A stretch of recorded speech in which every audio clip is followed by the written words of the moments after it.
ମୁଁ ଆପଣଙ୍କୁ କହିବି ଏଇ ପୃଥିବୀରେ ଏମିତି ଗୋଟିଏ ଶକ୍ତି ଅଛି ଯାହା ପ୍ରତିଦିନ ଆପଣଙ୍କ ଗତିକୁ ଚ୍ୟାଲେଞ୍ଜ କରୁଛି।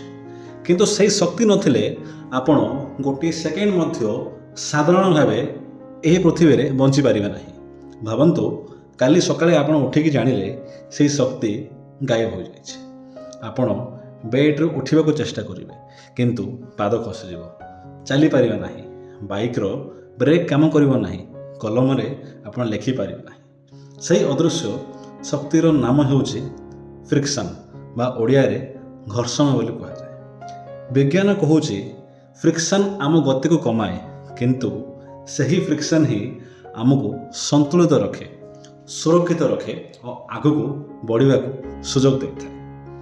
ଜୀବନ ମଧ୍ୟ ଠିକ୍ ସେମିତି। ଆପଣ ବୁଝନ୍ତୁ, କଷ୍ଟ, ବିଫଳତା ଓ ସଂଘର୍ଷ ହୁଏତ ଆମ ଗତିକୁ କମାଇ ଦେଇପାରେ, କିନ୍ତୁ ସେଥିରୁ ଆସିଥିବା ଅନୁଭବ ହିଁ ଆମକୁ ସନ୍ତୁଳିତ, ଶକ୍ତିଶାଳୀ ଓ ସଫଳ କରେ। ମନେ ରଖନ୍ତୁ, ସବୁ ଚ୍ୟାଲେଞ୍ଜ ଆମକୁ ଅଟକାଇବା ପାଇଁ ଆସିନଥାଏ।